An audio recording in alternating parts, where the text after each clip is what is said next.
నమస్తే, welcome to TV A9. నేను దీప్తి మధుసూదన్ రెడ్డి. తెలంగాణలో 2 నెలల క్రితం వరకు కనిపించినటువంటి వలసల హడావిడి ఇప్పుడు తగ్గిపోయింది. అంతా సైలెంట్ అయిపోయింది.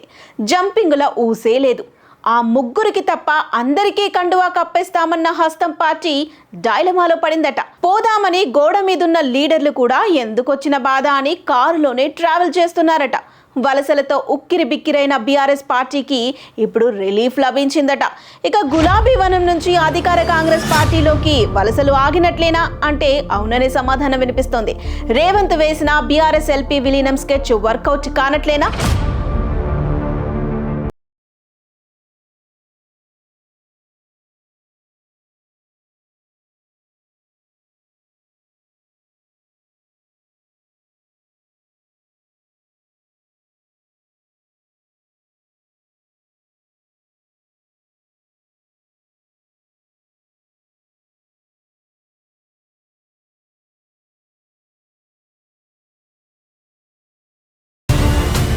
తెలంగాణలో ఫిరాయింపు పాలిటిక్స్ హడావిడి తగ్గిపోయింది. పార్లమెంట్ ఎన్నికల వరకు ఓ రేంజ్లో లాబింగ్ చేసి కారు పార్టీ ఎమ్మెల్యేలను చేర్చుకుంది కాంగ్రెస్. ఆ తర్వాత వరుస పెట్టి బీఆర్ఎస్ ఎమ్మెల్యేలు తమ పార్టీలో చేరిపోతారని, ఇక ఆ పార్టీలో కేసీఆర్, హరీష్ రావు, కేటీఆర్ తప్ప ఎవ్వరూ ఉండరంటూ చెప్పుకొచ్చారు కాంగ్రెస్ నేతలు. ఆ ఫ్లోలో 10 మంది బీఆర్ఎస్ ఎమ్మెల్యేలు 8 మంది ఎమ్మెల్సీలను జాయిన్ చేసుకున్నారు. ఆ తర్వాత వలసల జోరు ఆగిపోయింది. దానికి బీఆర్ఎస్ వేసిన స్కెచ్ కారణమన్న చర్చ జరుగుతుంది. ఓవైపు కాంగ్రెస్ ప్రభుత్వ నిర్ణయాలపై ప్రజల్లో సానుకూలత లేకపోవటం, ఇంకోవైపు అనర్హత వేటు భయంతో వెళ్లాలనుకున్న వారు కూడా బ్యాక్ స్టెప్ వేశారట. వలసలకు అడ్డుకట్ట వేసేందుకు త్రిముఖ వ్యూహం రచిస్తున్నారట. బీఆర్ఎస్ అధికారంలో ఉన్నప్పుడు టీడీఎల్పీ తర్వాత సిఎల్పీ విలీనమైనట్లే బీఆర్ఎస్ ఎల్పీ విలీనం అవుతుందని కాంగ్రెస్ నేతలు ప్రకటనలు కూడా చేశారు. దీంతో అలర్ట్ అయిన గులాబీ పార్టీ నేతల వలసలకు అడ్డుకట్ట వేసేందుకు త్రిముఖ వ్యూహాన్ని అమలు చేసింది. పార్టీ అధినేత కేసీఆర్ స్వయంగా ఎమ్మెల్యేలతో మాట్లాడి భరోసా కల్పించటం ఒకెత్తైతే, ప్రభుత్వ వైఫల్యాలపై క్షేత్రస్థాయిలో దూకుడు పెంచేలా మరో వ్యూహాన్ని బీఆర్ఎస్ అమలు చేస్తోంది. ఇదే సమయంలో జంపింగ్ ఎమ్మెల్యేలపై వేటు పడేలా న్యాయ పోరాటం కొనసాగుతూనే ఉంది.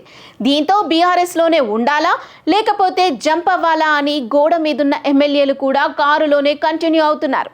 దీనికి తోడు ప్రభుత్వం తీసుకున్న నిర్ణయాలు గులాబీ పార్టీకి కలిసి వచ్చాయన్న చర్చ కూడా జరుగుతోంది. ఓ పక్క మూసి, ఇంకో పక్క హైడ్రా పేరుతో కాంగ్రెస్ ప్రభుత్వం ఇళ్లను కూల్చివేయటం పెద్ద దుమారానికి దారితీసింది. మూసి బాధితులకు అండగా ఉండేలా బీఆర్ఎస్ క్షేత్రస్థాయిలో నిరసనలు చేపట్టింది. గ్రేటర్ శాసనసభ్యులంతా ఆందోళనల్లో చురుగ్గా పాల్గొన్నారు. రాష్ట్ర స్థాయిలో కాంగ్రెస్ ప్రభుత్వం అమలు చేయని హామీలపైన గులాబీ పార్టీ విరుచుకుపడుతుంది.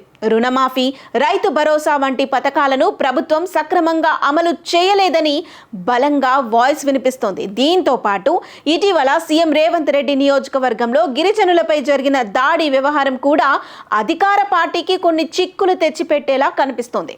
అధికారులపై జరిగిన దాడి ఘటనలో గిరిజన రైతులను అరెస్ట్ చేసి వారిని చిత్రహింసలకు గురి చేశారని ఆరోపిస్తూ గులాబీ పార్టీ జాతీయ స్థాయిలో కాంగ్రెస్ ప్రభుత్వ వైఖరిని ఎండగట్టడంలో విజయవంతమవుతుంది.